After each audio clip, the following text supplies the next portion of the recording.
So hi! Welcome and welcome back to my YouTube channel, and for today's tutorial, ituturo ko sa inyo kung paano nga ba mag-download ng BDO Pay app. But first, can you subscribe to my channel and don't forget to hit the subscribe button and the bell to notify you for my new updates. And once you learn more, just keep on watching and let's start! So ayan guys, for today's video, may two ways tayo kung paano nga ba makapag-download na ang BDO Pay app. So, para sa mga iOS users, pwede tayong mag-download sa App Store, and para naman sa mga Android users, pwede din sa Google Play Store.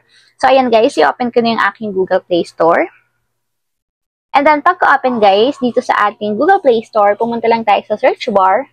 And then, search natin dito guys, yung BDO Pay. So, search nyo lang. And open nyo guys itong application na to. So, nakalagay is BDO Pay, BDO Unibank Incorporated. So, kung makikita nyo guys, meron siyang 4.9 ratings, 82 megabytes yung file size niya, and meron lang naman siyang 1 million downloads worldwide. So, ayan guys, para ma-install, tap natin yung install, and wait natin hanggang sa matapos ma-download. So, ayan guys, after ma-install, tap natin yung open para directly mapunta tayo sa pinakang application. And dito guys, tap lang natin yung next. And tap natin yung let's get started. So ayan guys, dito dapat tandaan nyo yung inyong account sa BDO Online. So pinapagawa to guys once na nag-open kayo ng account sa kanila. And may option kayo kung pwede nyong i-access sa phone ninyo or hindi. So kapag gusto nyong mag-access sa phone ng inyong bank account, ipagagawa kayo ni BDO ng sarili ninyong account. So, provide kayo ng sarili yung username, password, and then i-register yan ni BDO sa inyong account. So, dito guys, lalagay lang natin yung ating username and password. So, dapat guys, tama and hindi kayo magkakamali sa paglalagay ng information. So, lagay lang natin guys yung username. So, ayan guys, after yung mailagay yung username and password, tap na natin yung login.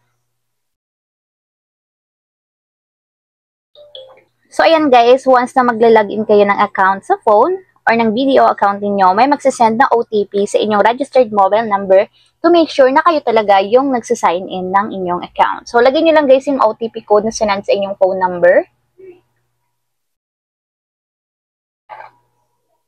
So, ayan, nag-auto verification na siya.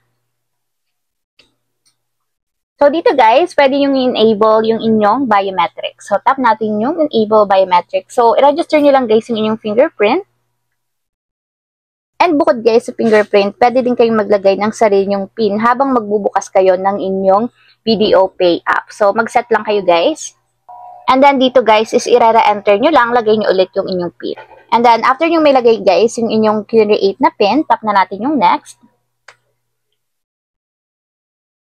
And yung create ninyo guys na PIN is yun yung ilalagay ninyo once na mag-open kayo ng inyong BDO app bukod sa inyong biometrics.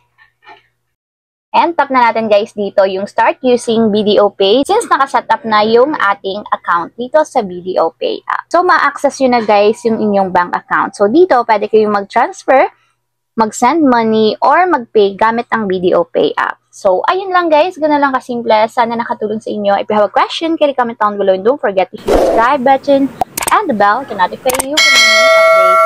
And thank you for watching! Living life